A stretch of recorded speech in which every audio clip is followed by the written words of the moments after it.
pelayan liturgi Bapak Ekris Kowai, pelayan firman Penakua dan Payumalo.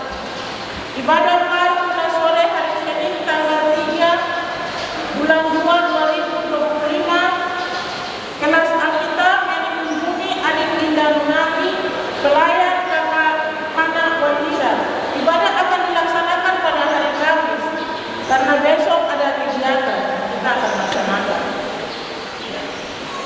Kelas remaja yang dikunjungi Ijen Malam, pelayan Kakak Leni Abuba. Kelompok Beatrix Warna, adik yang dikunjungi adik Febio dan Evelyn Rokulala, pelayan Kakak Marta Rupane, Kakak Zeta Mangapro. Kelompok Tom Rantegi Wasta, adik yang dikunjungi adik Abraham Marani, pelayan Kakak Binjai Jopari, Kakak Rosa Barope. Kelompok Sofi Pati, adik yang dikunjungi adik Benjamina dan Hei Sore, pelayan Kakak Paula Urus, Kakak Liliana Sore.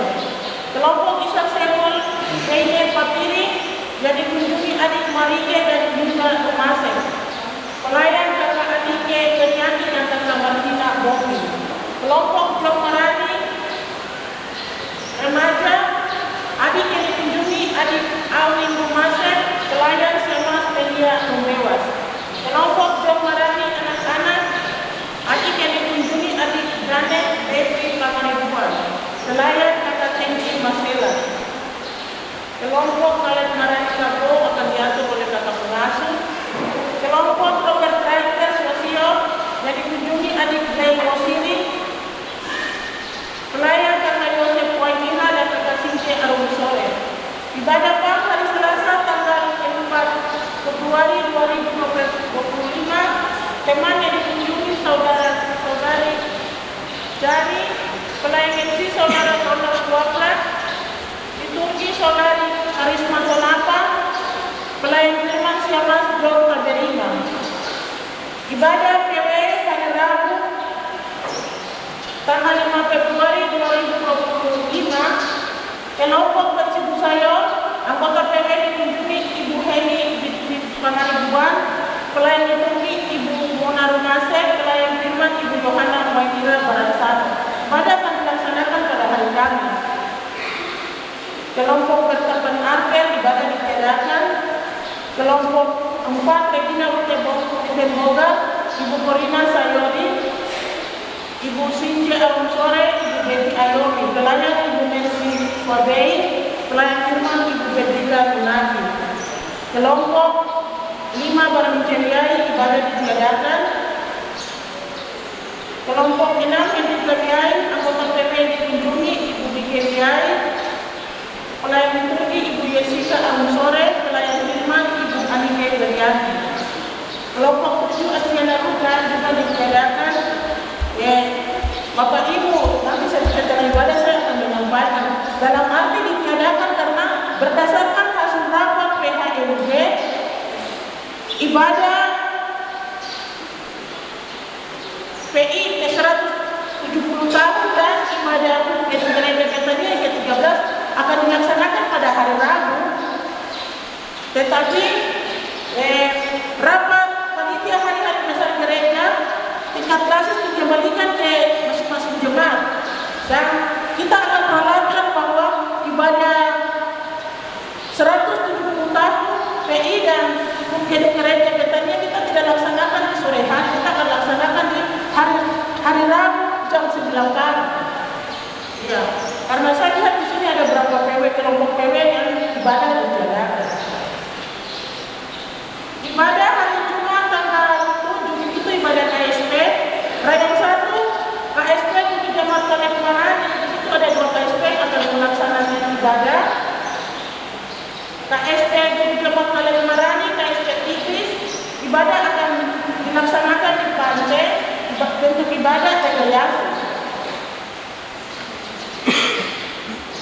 Pelayan akan diatur oleh koordinator raya.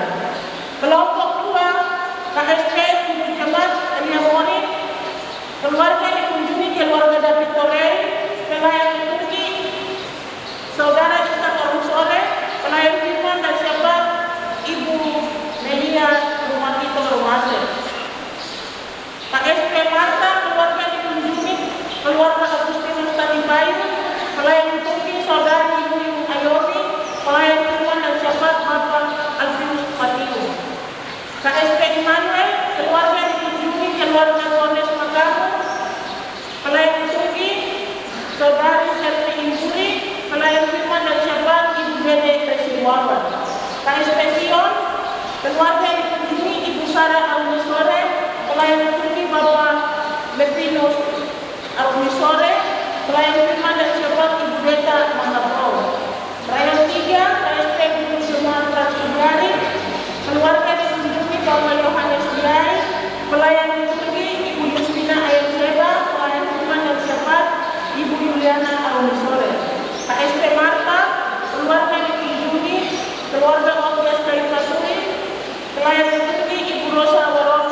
KSP Dau, keluarga dikunjungi keluarga Sekretaris Iburi, pelayan dikunjungi Ibu Ana Kumilai, pelayan firman dan siapkan penatua Tobias Lurus. Rayong 5 KSP Pendeta Rosalina Lama, keluarga dikunjungi keluarga Herman Bupade, pelayan dikunjungi anak Laura Waprak, pelayan firman dan siapkan Ibu Sonia Marani. KSP Priscilla, keluarga dikunjungi Ibu Ida Ayomi, pelayan dikunjungi Ibu Sintia Bare, pelayan firman dan siapkan Maria Morin. KSP PB, keluarga dikunjungi keluarga dikunjungi Bapak Eris Biai, pelayan dikunjungi Saudara Panggalan Menaki, pelayan firman dan siapkan Bapak John Kaga. KSP Abigail, keluarga dikunjungi Bapak Markus Biai, pelayan dikunjungi anak Sofia Biai, pelayan firman dan siapkan Bapak Matius Redi. KSP Benaya, keluarga dikunjungi Bapak Salmo Waromi, pelayan dikunjungi Saudari Pinike Marani, pelayan firman dan siapkan Bapak Sadran Marani. Rayong 6 KSP Bukit Demak Saumakian, keluarga dikunjungi Bapak Domingus Seu, pelayan dikunjungi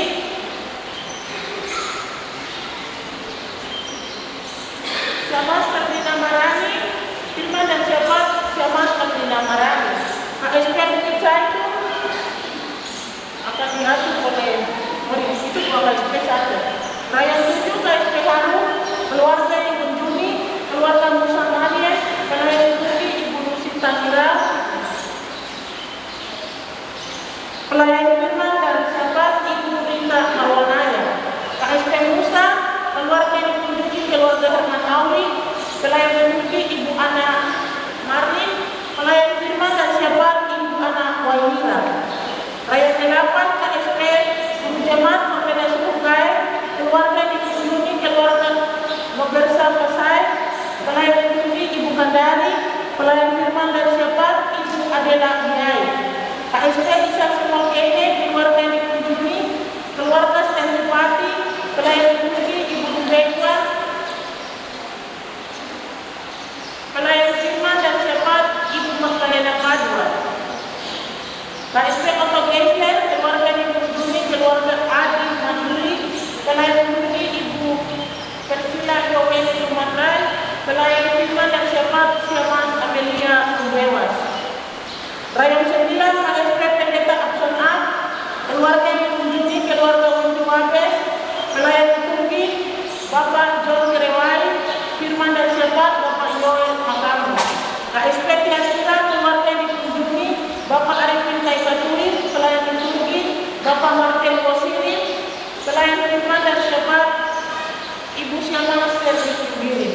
Bapak Ibu warga Demak yang Tuhan Yesus kasihi, yang melayani ibadah Minggu tanggal 2 Februari 2025, Penatua Roni Rumbekwa, selamat beribadah.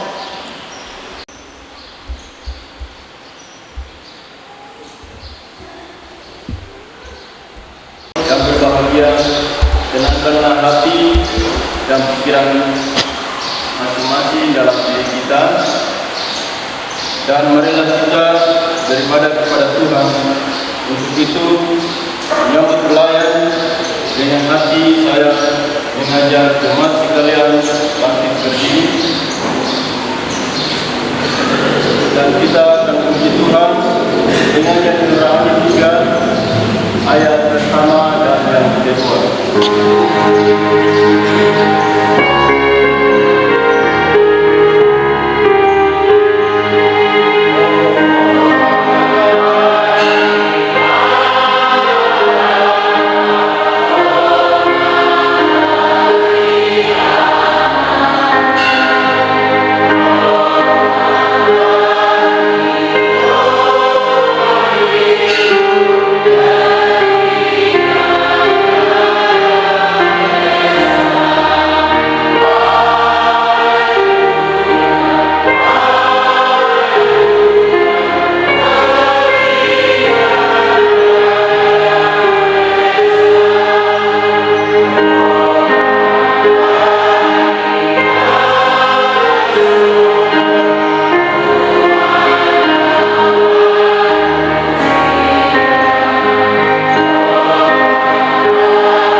karunia dan damai sejahtera dan dari Roh Kudus. Kita bernyanyi dari dalam nyanyian Mazmur 47 ayatnya yang pertama.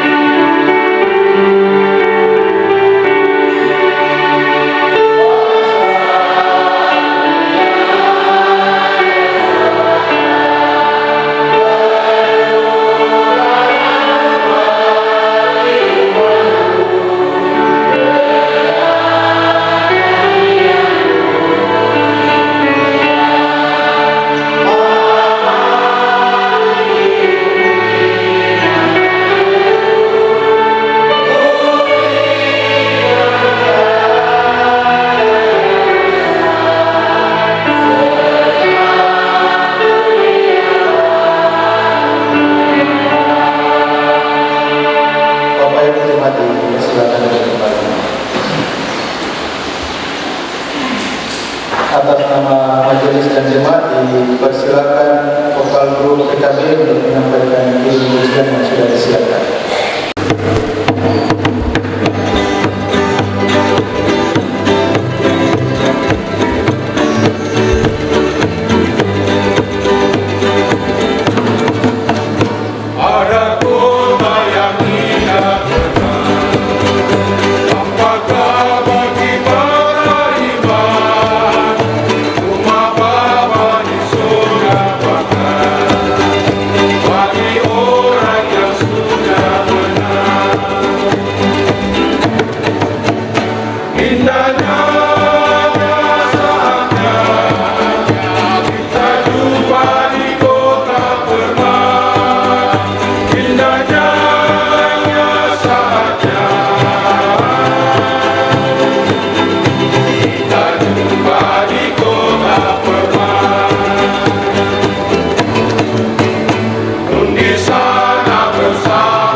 Saudara-saudara, di dalam pembentukan berdasarkan Keluaran 20 ayat 3 sampai 11. Jangan ada padamu hal lain di hadapanku, jangan membuat bagimu patung yang menyerupai apapun yang ada di langit di atas, atau di bumi di bawah, atau yang ada di dalam air di bawah bumi.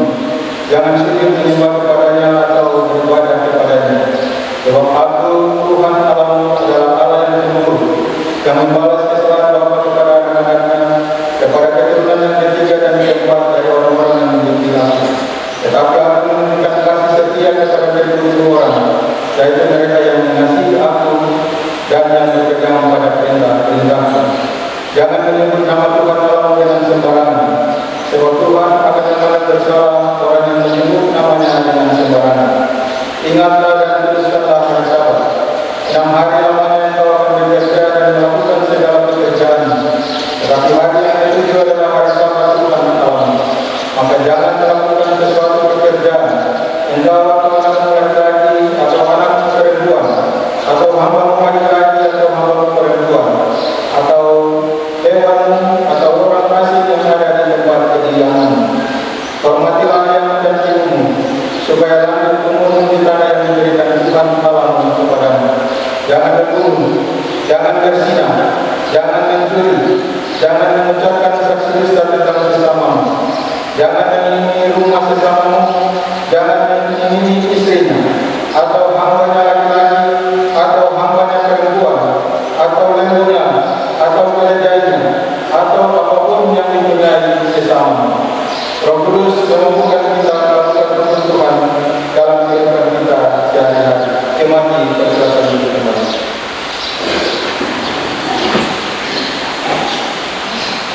Kita akan datang dalam pengampunan dosa. Kita merendahkan diri di hadapan Tuhan Allah dan mengampuni dosa yang sungguh-sungguh. Jika kita berkata bahwa kita tidak berdosa, maka kita menyebut diri kita sendiri dan kebenaran itu yang ada di dalam kita.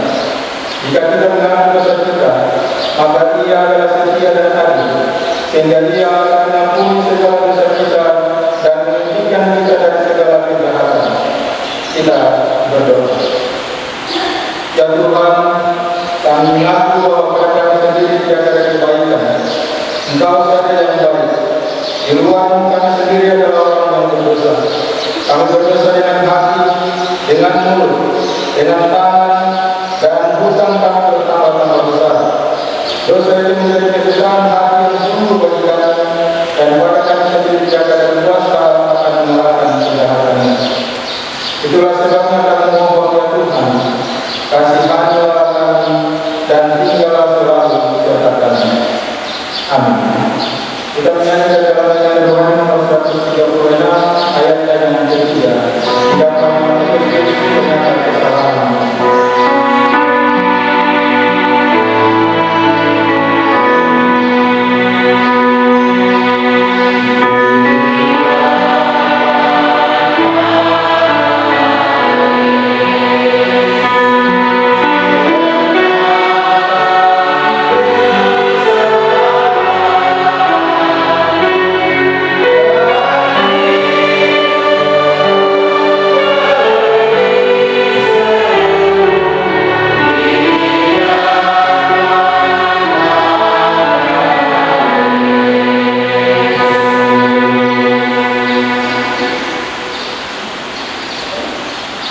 berita anugerah. Dengarlah jemaat sabda Yesus Kristus kepada semua orang yang sungguh-sungguh mengaku dosanya. Barang siapa datang kepadaku, ia tidak akan membuang. Yohanes pasal 6 ayat 37 bagian B. Kita bernyanyi dalam nyanyian rohani nomor 132 ayat yang kelima. Tidak terbalas kasih.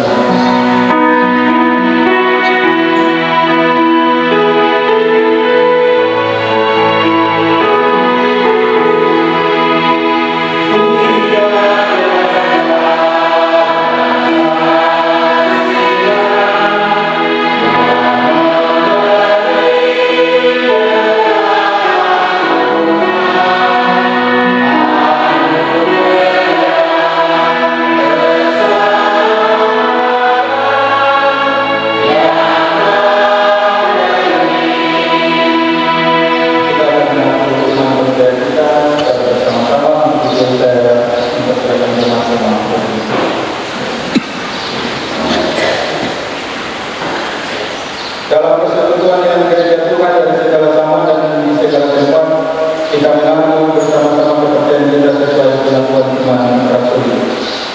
Aku percaya kepada Allah Bapa yang Maha Kuasa, Allah dan kepada Yesus Kristus, Anak yang tunggal Tuhan, yang ditanam daripada Kudus, lahir dari antara manusia, yang diberikan dalam pemerintahan Pontius Pilatus, disalibkan, mati dan dikuburkan, turun ke dalam kerajaan Allah. Pada hari yang ketiga, bangkit pula dari antara mati, naik ke surga, duduk di sebelah kanan Allah, Bapa yang Maha Kuasa, dan akan datang di sana untuk menghakimi orang yang hidup dan yang mati. Aku percaya kepada Kristus, gereja yang kudus dan am, persekutuan orang kudus, pengampunan dosa, kebangkitan dari dan hidup yang kekal. Nyanyian rohani nomor 162 ayatnya yang ketiga.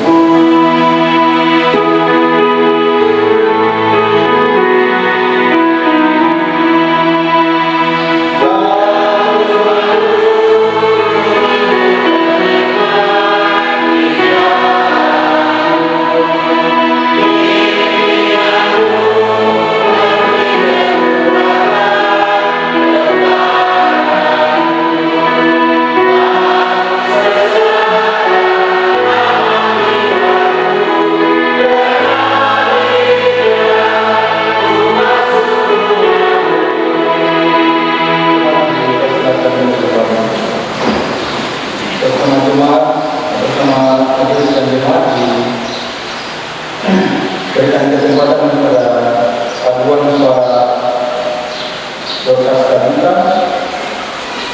dan kemudian dilanjutkan dengan paduan suara nanti.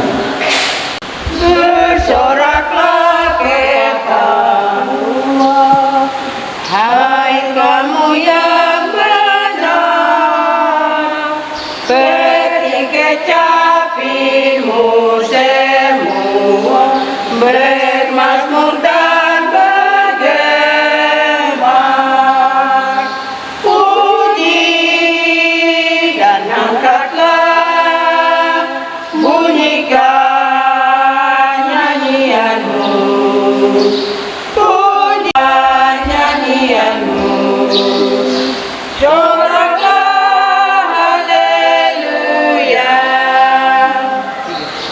Benarkah firman Tuhan Allah berbuat tanda tenda, perjanjiannya pun bakal selesai.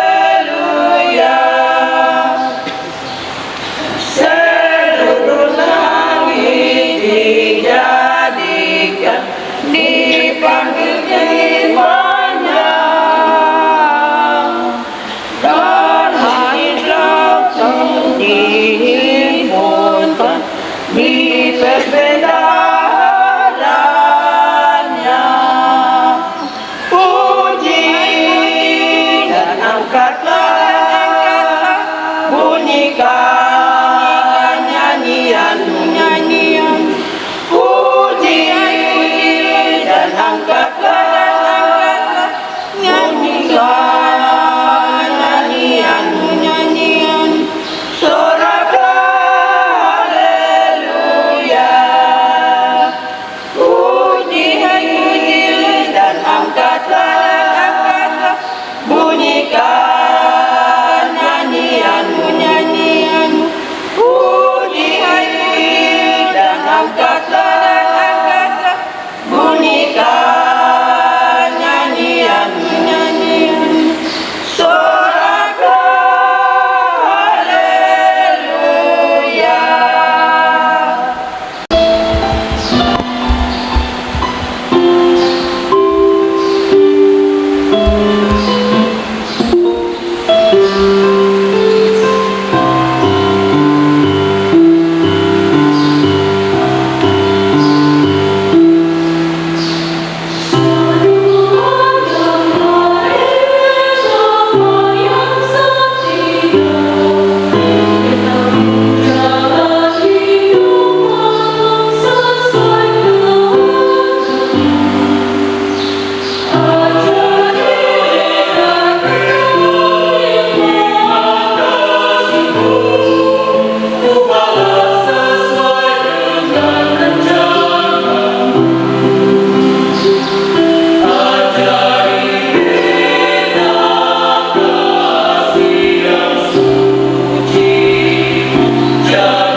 Kita berdoa meminta kepada Tuhan kami yang Maha Kuasa, Tuhan dalam memberi firman menjadi lampu bagi kaki kami dan terang jalan kami. Berilah oleh Roh Kudus telinga kami mendengar dan hati kami betul akan firman-Mu. Berilah kami bertumbuh dalam kasih dengan cara betul kepada Tuhan dan Juru Selamat kami, Yesus Kristus. Amin. Kita akan membaca firman Tuhan. Kitab Efesus pasal 3 ayat 1 sampai ayat yang ke-13.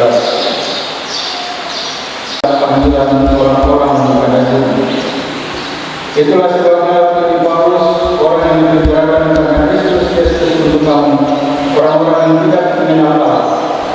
Memang kamu telah mendengar tentang tugas penyelenggaraan kasih karunia Allah yang dipercayakan kepada kita dan kamu, yaitu bagaimana rahasianya dinyatakan kepada kita yang wahyu, seperti yang telah tertulis di atas dengan singkat.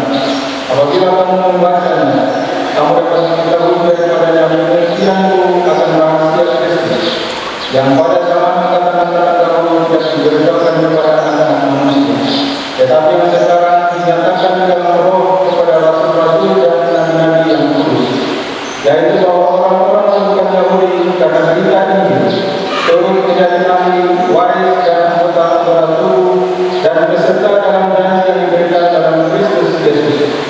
Dan dari ini itu aku telah menjadi pelayannya menurut pemberian kasih dari Allah yang dianugerahkan kepadaku sesuai dengan pekerjaan kuasanya.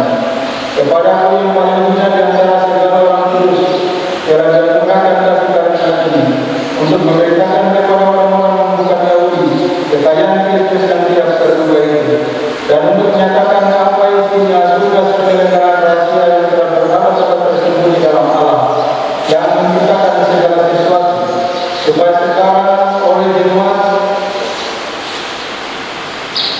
diberitahukan berbagai ragam hikmat Allah kepada pemerintah-pemerintah dan penguasa-penguasa di surga, sesuai dengan maksud abadi yang telah dilaksanakannya dalam Kristus Yesus Tuhan kita. Di dalam Dia kita beroleh keberanian dan dalam masuk kepada Allah dengan penuh kepercayaan oleh iman kepadanya.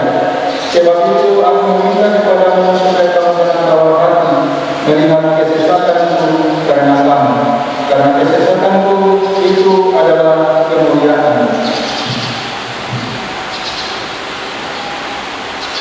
Sampai di sini pembacaan kita. Berbahagialah semua orang yang mendengar firman Allah. Haleluya.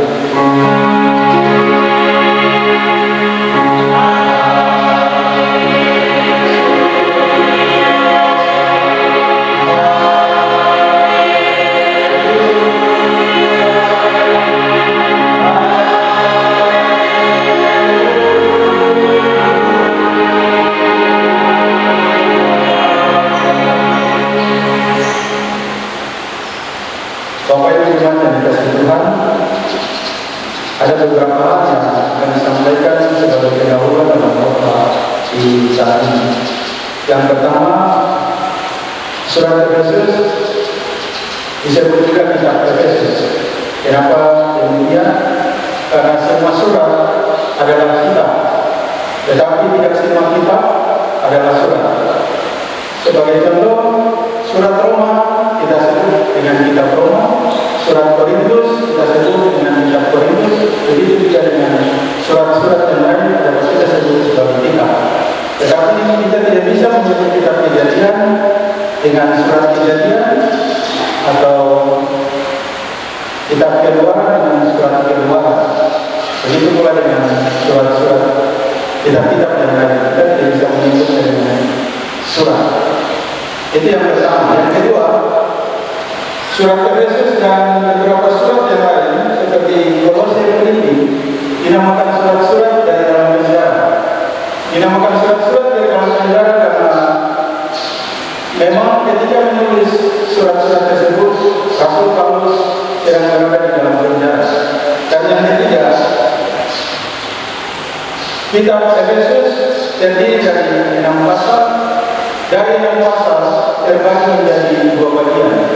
Bagian yang pertama dimulai dari pasal 1 sampai pasal 3 berisi tentang pengajaran-pengajaran. Bagian yang kedua dimulai dari pasal 4 sampai pasal 6 berisi tentang hal-hal praktis. Bagian pertama kitab Efesus secara garis besar memberitahukan tentang kekayaan kita di dalam Kristus, seperti yang tertulis di dalam Efesus pasal 1 ayat yang ketiga. Terpujilah Allah dan Bapa Tuhan kita Yesus Kristus, yang dalam Kristus telah mengaruniakan kepada kita segala berkat rohani di dalam surga. Sedangkan bagian kedua dari kitab Efesus secara garis besar menurunkan tentang bagaimana jalan hidup kita, yaitu orang-orang yang telah dipanggil harus hidup di dalam Kristus, seperti yang tertulis dalam Efesus pasal 4 ayatnya yang pertama. Sebab itu aku menasihatkan kamu, aku orang yang dipenjarakan karena Tuhan, supaya hidupmu sebagai orang-orang yang telah dipanggil berpadanan dengan panggilan itu, sehingga benang merah dari kitab Efesus adalah menuraikan tentang kekayaan Tuhan dan Dengan demikian, dalam isi khotbah di hari ini, saya akan mulai dengan waktu itu. Waktu itu ya, bukan sekarang. Waktu itu, ketika terjadi penyelewengan di dalam gereja, dan ketika gereja di waktu itu banyak melakukan hal-hal di luar prinsip-prinsip Alkitab, maka tampillah seorang yang bernama Martin Luther yang mengkritik gereja dengan begitu keras dalam tulisan-tulisannya yang disebarluaskan.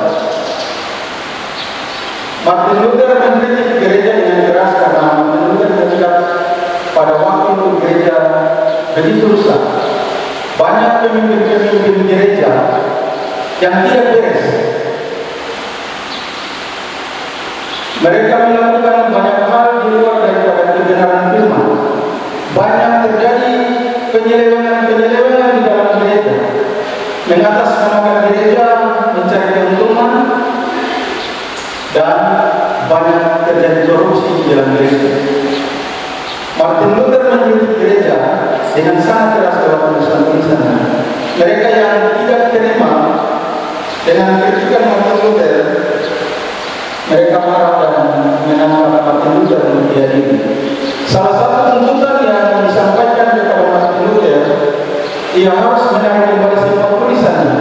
Kalau tidak, ia akan dikucilkan, diasingkan, dan tidak diakui oleh komunitas gereja pada waktu itu.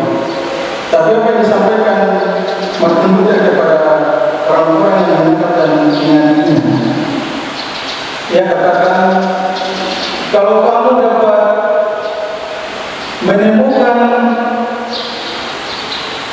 kesalahan-kesalahan dalam tulisan saya, atau di dalam tulisan saya ada yang bertentangan dengan prinsip-prinsip Alkitab, maka saya akan menarik kembali semua tulisan saya. Orang-orang yang mengadili Martin Luther pada waktu itu tidak dapat membuktikan kesalahan dalam tulisan Martin Luther, tapi mereka juga tidak mau untuk disalahkan. Mereka marah dan dengan memakai otoritas sebagai pemimpin gereja waktu itu, maka berakhir dan di Worms, Martin Luther diasingkan, dikucilkan, dan tidak diakui oleh komunitas gereja pada waktu itu.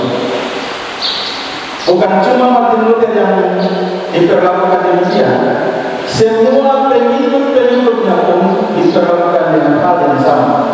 Lebih daripada itu, mereka dibenci, difitnah, dianiaya.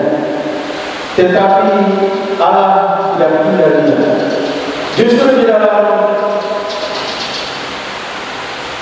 penganiayaan yang begitu berat oleh orang-orang reformasi pada waktu itu, yang nanti kemudian kita kenal mereka dengan golongan atau aliran Protestan, Allah membangkitkan seorang yang bernama Johannes Calvin. Johannes Calvin adalah seorang yang tidak fasilitas, sering gagal ketika berbicara atau berkhotbah. Johannes Calvin sering berdoa kepada Tuhan, kenapa saya yang Kau pilih untuk melanjutkan perjuangan dari Martin Luther dalam semangat reformasinya, membawa gereja kembali kepada prinsip-prinsip yang benar dari Alkitab. Sementara saya adalah orang yang tidak fasilitas, gagah ketika berbicara pada Tuhan. Kenapa tugas yang begitu berat ini justru Tuhan tahu dari tugas saya? Apakah Tuhan menjawab doa Johannes Calvin? Tidak. Johannes Calvin tetap menjadi seorang yang tidak fasilitas, gagah ketika berbicara pada Tuhan. Bapak Ibu jemaat dikasih Tuhan, jangan kira setiap permohonan yang selalu dikabulkan adalah jawaban daripada Tuhan. Belum tentu. Mungkin saja itu setan yang menjawab doa. Dan kalaupun setiap permohonan kita belum menjawab, bukan berarti Allah tidak mendengar permohonan kita. Allah tetap mendengar permohonan kita. Tapi kalau belum dijawab, itu berarti Allah belum mau memberikan menurut kehendak kita. Demikian Yohanes Calvin yang selalu berdoa supaya ia pasti tidak dalam berbicara atau berdoa. Allah tidak mendengar doanya. Tapi justru Allah memilih Yohanes Calvin, memakai lidahnya yang kaku untuk menyatakan kemuliaan Allah. Alasannya, kalau Yohanes Calvin seorang yang pasti tidak berbicara lancar, pasti ada banyak hal-hal yang dilupakan atau terlewatkan, perkataan-perkataan, kalimat-kalimat yang begitu penting yang disampaikan oleh Yohanes Calvin, pengajaran-pengajaran yang begitu dalam tentang firman Tuhan tidak diingat atau terlewatkan untuk bicara, karena pada waktu itu belum ada peralatan yang begitu canggih untuk merekam perkataan-perkataan atau kalimat-kalimat yang disampaikan oleh Yohanes Calvin. Justru karena ia seorang yang berbicara gagah, akhirnya ia lambat untuk berbicara, maka setiap kalimat-kalimat yang begitu penting dan setiap pengajaran-pengajaran yang dia sampaikan dapat diingat, dicatat oleh orang-orang pada waktu itu. Itulah kedaulatan Allah. Allah bekerja menurut bijaksananya Allah yang tertinggi, bukan menurut bijaksananya manusia. Yohanes Calvin ketika mengajar tentang doktrin predestinasi, doktrin tentang rencana Allah, panggilan Allah, pemilihan Allah, ini menjadi dasar teologi yang sangat kuat, menjadi dasar iman yang sangat kuat untuk orang-orang reformasi, orang-orang Protestan sampai hari ini, dan tidak dapat digantikan oleh apapun. Apa maksud kalimat ini? Menjadi dasar teologi, menjadi dasar iman yang kuat yang tidak dapat digantikan oleh apapun. Maksudnya adalah engkau ada dalam kesulitan, jangan takut. Engkau anak Tuhan. Kita semua adalah anak Tuhan. Kita tidak mungkin hilang dari binasa. Engkau ada di dalam penindasan penganiayaan yang hebat, jangan takut. Ada pentakdiran Tuhan, ada kehendak Tuhan, ada kedaulatan Tuhan, ada pemilihan Tuhan untuk kita semua sebelum dunia dicipta. Inilah yang disampaikan Yohanes Calvin kepada semua orang-orang reformasi pada waktu itu. Ia katakan bahwa menjadi anak Tuhan bukan menurut diakui atau tidak diakui oleh gereja. Menjadi anak Tuhan bukan menurut surat sah dari gereja, tetapi menjadi anak Tuhan karena Allah telah memilih kita sebelum dunia dicipta. Bapak Ibu jemaat yang dikasih Tuhan, semua ajaran Martin Luther, semua ajaran Yohanes Calvin bersumber daripada pengajaran Rasul Paulus. Rasul Paulus ketika dipilih menjadi seorang rasul, ia menjadi rasul yang sangat berbeda dari 12 rasul yang lainnya. Kenapa dikatakan berbeda? Karena ke-12 rasul diutus ke tengah-tengah bangsanya sendiri, bangsa Yahudi. Berbeda dengan Rasul Paulus. Rasul Paulus diutus ke tengah-tengah bangsa yang sama sekali tidak mengenal siapa itu Yahudi. Dia diutus ke tengah-tengah bangsa yang tidak mengenal Abraham, Ishak dan Yakub, yang adalah bangsa Israel. Dia diutus ke tengah-tengah bangsa yang sudah mempunyai Allah mereka sendiri. Ia diutus ke tengah-tengah bangsa yang berbeda adat budaya dan bahasa. Ia diutus setengah bangsa yang dikatakan kafir. Bapak Ibu jemaat, bayangkan betapa susahnya, sulit, berat tanggung jawab yang diberikan kepada Rasul Paulus untuk memberitakan Injil di tengah-tengah bangsa kafir. Saking beratnya, Rasul Paulus ketika memberitakan Injil, ia seringkali dianggap pengacau, orang yang ingin merubah adat budaya mereka, sehingga seringkali Rasul Paulus dilempari batu, Rasul Paulus seringkali dianiaya, Rasul Paulus seringkali ditangkap, dan seringkali Rasul Paulus dipenjarakan. Semua yang dialami oleh Rasul Paulus, apakah membuat Rasul Paulus marah kepada Tuhan? Atau paling kurang apakah Rasul Paulus menyecah dan menuntut orang-orang yang menganiaya dia dan memenjarakan dia? Tidak. Rasul Paulus tidak pernah marah terhadap Tuhan. Rasul Paulus pun tidak pernah menyecah dan orang-orang yang menganiaya dan memenjarakan dia. Bapak Ibu, kenapa Rasul Paulus dapat melakukan hal yang begitu mulia?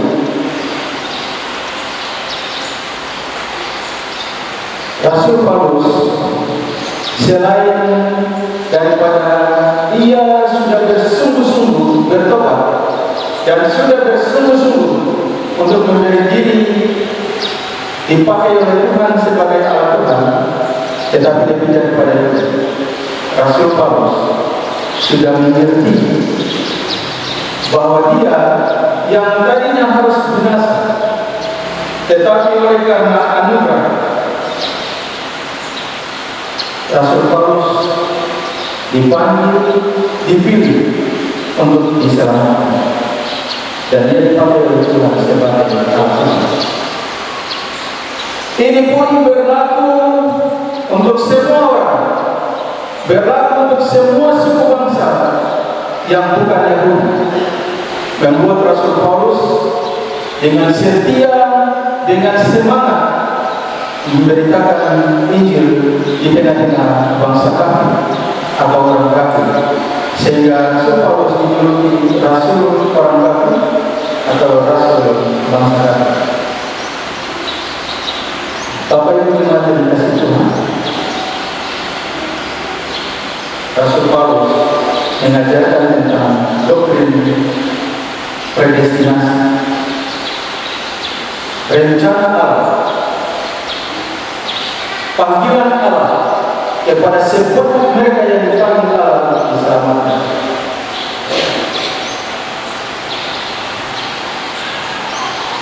Kita yang adalah orang-orang bukan Yahudi, kita pun dipanggil untuk diselamatkan. Karena di dalam rencana Allah, panggilan dan pilihan Allah sebelum dunia dicipta, ada providensi, ada kedaulatan Allah yang tidak dapat dan tidak boleh diintervensi oleh siapapun. Itu sebabnya pembacaan kita di minggu kemarin bercerita tentang Tuhan Yesus ketika melewati daerah Samaria, dia bercakap-cakap dengan perempuan Samaria di sumur Yakub. Pertanyaannya adalah, apakah Tuhan Yesus tidak tahu bahwa orang Yahudi tidak boleh melewati daerah Samaria? Orang Yahudi tidak boleh bergaul dengan orang Samaria, apalagi tinggal dengan mereka. Ataukah Yesus hanya kebetulan lewat daerah Samaria? Jawabannya, Yesus sangat tahu. Yesus sangat tahu bahwa orang Yahudi tidak boleh melewati daerah Samaria. Orang Yahudi tidak bergaul dengan orang Samaria, apalagi tinggal dengan orang Samaria. Tapi lihatlah apa yang dilakukan oleh Yesus. Ia memasuki daerah Samaria, bercakap-cakap dengan seorang perempuan Samaria, dan lewat seorang perempuan Samaria ini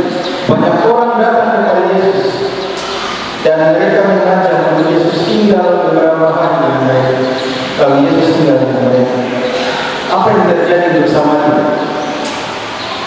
Samaria yang dikatakan tidak layak, najis, kafir, diselamatkan oleh Tuhan karena mereka percaya Yesus sebagai Mesias dan Juru Selamat dunia.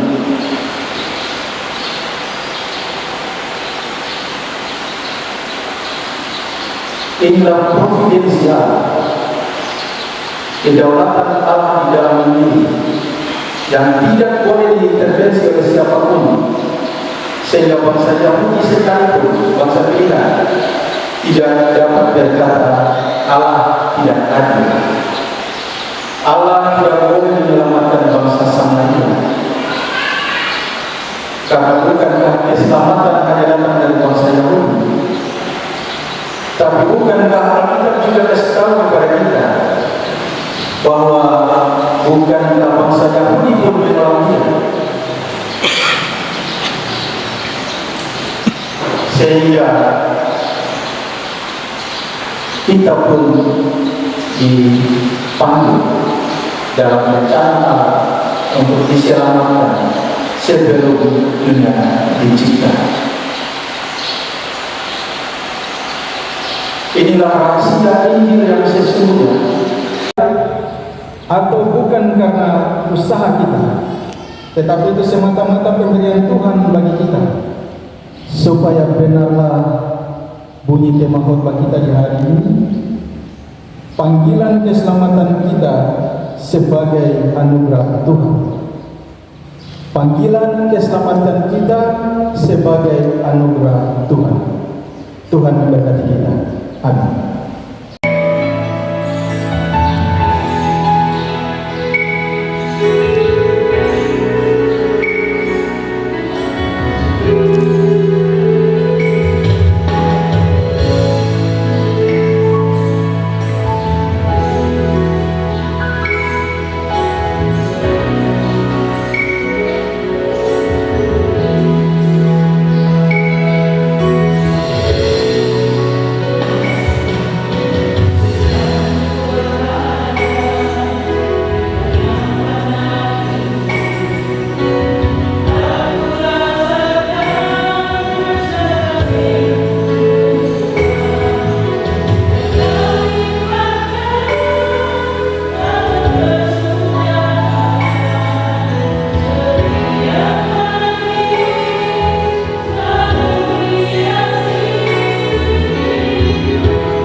Kita akan bernyanyi dari dalam nyanyian rohani nomor 129, dan kalau persembahan belum selesai dijalankan, kita lanjut dengan nyanyian rohani nomor 130. Sebelum jemaat memberi persembahan, dengarlah firman Tuhan.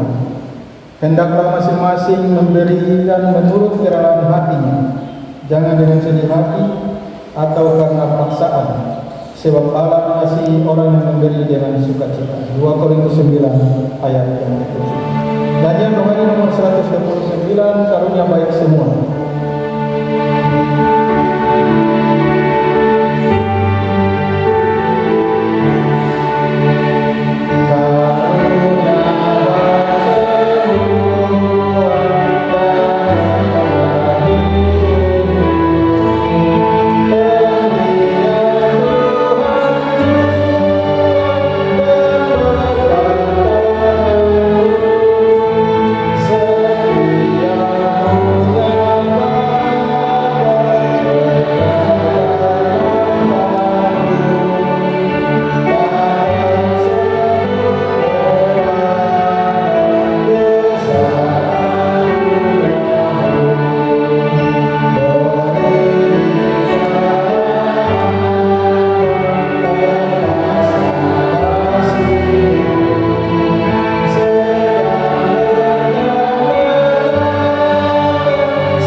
Doa syukur dan syafaat kita di hari ini.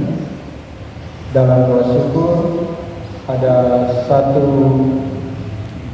pengucapan syukur dari Ibu Megi Makadesi dan dua perpuluhan. Perpuluhan yang pertama dari Ibu Megi Makadesi dan yang kedua perpuluhan bulan Februari dari keluarga Bapak B.A.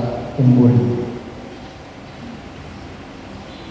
Bapak Ibu jemaat yang dikasihi Tuhan, kita akan datang dalam doa syafaat dan doa syukur. Kita akan berdoa untuk semua ungkapan syukur kita dan semua pergumulan hidup kita secara keluarga, pribadi dan jemaat. Kita membawa semua doa kita di dalam doa Bapa kami. Kita berdoa. Bapa kami yang di surga, dikuduskanlah nama-Mu, datanglah kerajaan, jadilah kehendak di bumi seperti di surga. Berikanlah kami pada hari ini makanan kami yang dan ampunilah kami kesalahan kami, seperti kami juga mengampuni orang yang bersalah kepada kami, dan janganlah kami dalam pencobaan, tetapi lepaskanlah kami dari bencana, karena Engkau yang bencana dan kemuliaan sampai selama-lamanya. Amin.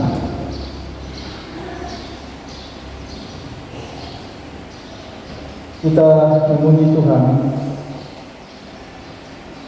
dari dalam nyanyian rohani nomor 147 ayat 1 dan ayat yang kedua. Ayat 1 Bapak Ibu menyanyi dalam keadaan hidup, ayat yang kedua Bapak Ibu menyanyi dalam keadaan berdiri. Nyanyian rohani nomor 147.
Jemaat yang terkasih, arahkan hati kita kepada Allah dan terimalah berkat Tuhan dan pergilah dengan sukacita.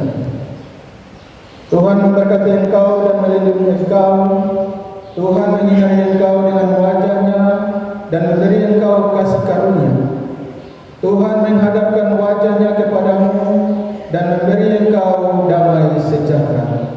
Amin.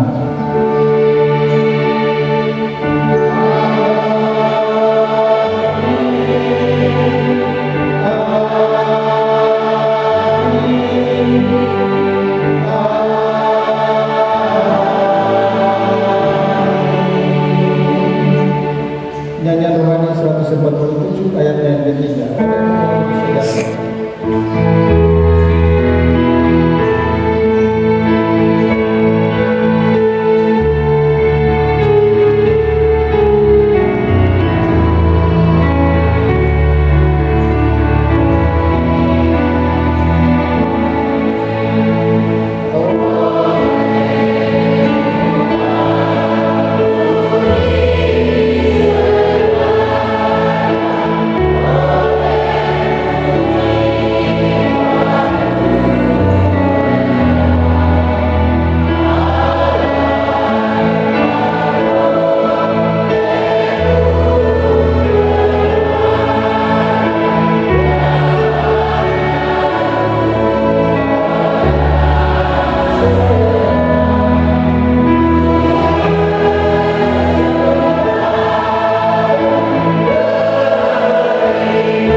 terima kasih banyak kepada Bapak Penatua Roni Rumekwan yang telah melayani ibadah minggu pagi. Doa kami Tuhan Yesus yang punya pekerjaan senantiasa memberkati Bapak dalam tugas dan pelayanan. Pelaksana harian Majelis Jemaat GKI Betania Osir 1 mengucapkan terima kasih banyak kepada pemain musik anak Chelsea Rumekwan yang telah mengiringi puji-pujian sepanjang ibadah berlangsung. Paduan suara vokal grup yang telah mempersembahkan puji-pujian bagi kemuliaan nama Tuhan. Tuhan memberkati. Terima kasih juga kami sampaikan kepada multimedia.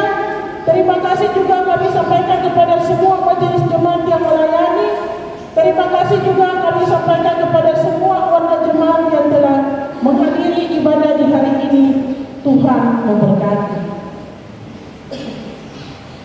Bapak Ibu, warta tambahan, ibadah sore akan dilaksanakan jam 6.00. Harap supaya Bapak Ibu anak-anak yang tidak ambil bagian dalam ibadah minggu pagi, tetapi tidak menutup kemungkinan juga Bapak Ibu yang ambil bagian dalam ibadah minggu pagi dapat ambil bagian dalam ibadah sore nanti. Dapat diketahui juga oleh jemaat, karnaval dan jalan santai kita relakan dari awal sesuai pertemuan hasil PHMJ tanggal 19 Januari 2025 yang saya sudah sampaikan 2 minggu lalu. Kita relakan karena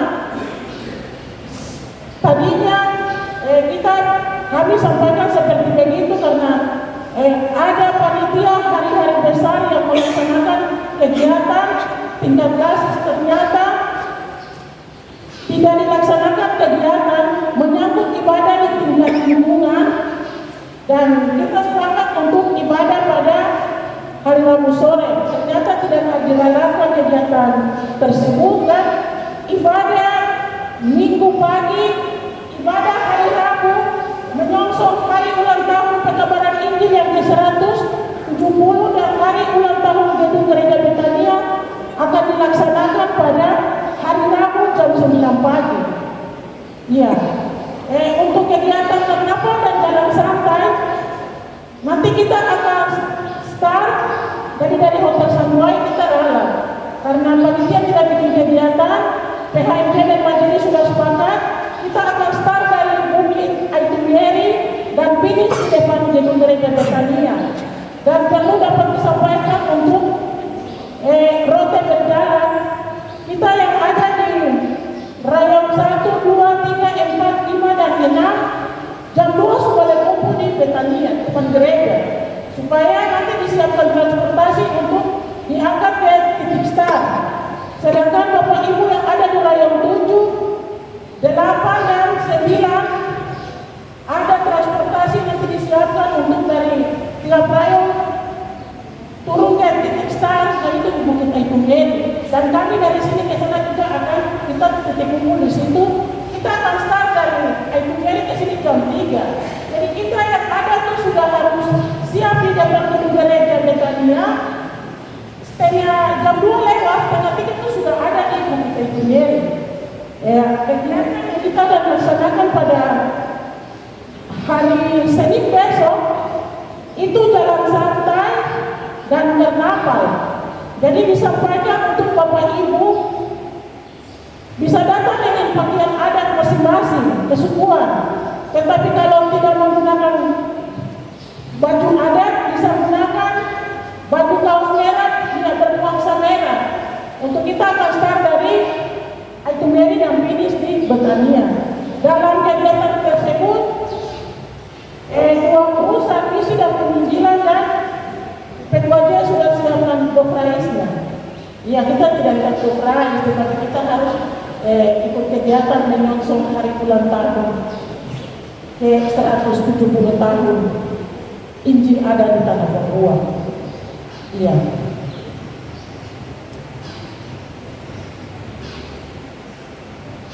Untuk karnaval masing-masing tadi saya sudah sampaikan itu digunakan ada dengan baju kaos bernuansa merah. Untuk saya ulangi lagi, untuk hari Rabu HUT PI ke 170 tahun kita akan laksanakan jam 9 pagi. dan hari ulang tahun gedung gereja Betania yang ke-13 tahun. Ya. Dalam ibadat tersebut ada pelantikan panitia sidang jemaat ke-20 Raya 7 Jemaat GKI Betania. Jadi Bapak Ibu khusus untuk panitia boleh datang menggunakan baju putih hitam. Sedangkan Bapak Ibu warga jemaat boleh datang dengan baju batik bernuansa merah, terserah batik apa saja. Tetapi kalau kita yang Papua, Ondama, kita boleh gunakan mahkota. Iya, kalau perempuan bisa gunakan tusuk konde.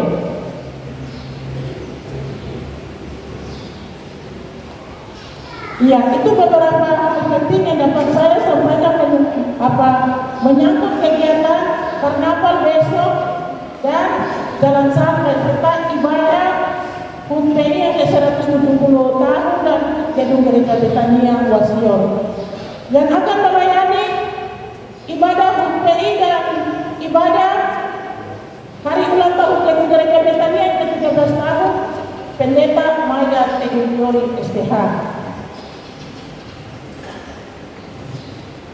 Ya, Bapak Ibu, warga jemaat yang Tuhan Yesus kasihi, jumlah kehadiran kita mengikuti ibadah Minggu tanggal 2 Februari 2025, laki-laki dewasa 89 orang, perempuan dewasa 143 orang, laki-laki kecil 83 orang, perempuan kecil 118 orang. Jumlah kehadiran kita yang mengikuti ibadah Minggu pagi berjumlah 433 jiwa. Kita ucapkan terima untuk Yesus. Ya, Bapak Ibu, saya sampaikan lagi menyangkut konsumsi untuk tanggal 5 karena ulang tahun gedung gereja kita makan. Ya, lotre sudah dicabut oleh Bapak Ibu koordinator rayon. Nanti koordinator rayon bertanggung jawab ke tiap rayon menu disiapkan dan diantar ke gereja. Sedangkan pengeluaran dari kas jemaat 5 juta. Nanti Ibu punya Padang yang siap masak. Iya. Sedangkan yang lain-lain itu mungkin ada ubi, geladi, pisang dan bisa masak dan diantar ke gereja supaya selesai ibadah hari ulang tahun dari gereja dan PGI kita jamuan kasih secara bersama-sama.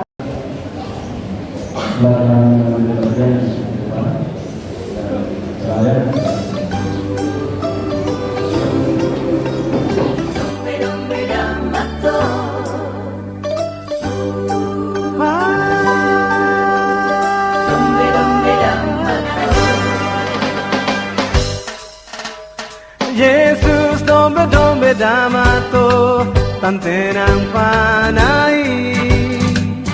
Yesus dombe damato tantenang panai. Segala Yesus andi do damato. Segala Yesus andi do damato. Andi do damato tantenang panai. Andi do damato tantenang panai. Oh Yesus dombe damato tantenang panai. Yesus dombe damato tantenang panai. Segala Yesus andi do damato. Segala Yesus andi do damato. Andi do damato tantenang panai. Andi do damato tantenang panai.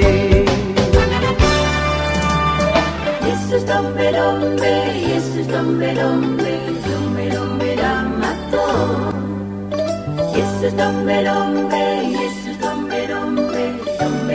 damato. Yesus dombe damato tante nang panai. Yesus dombe damato tante nang panai. Segala Yesus andito damato.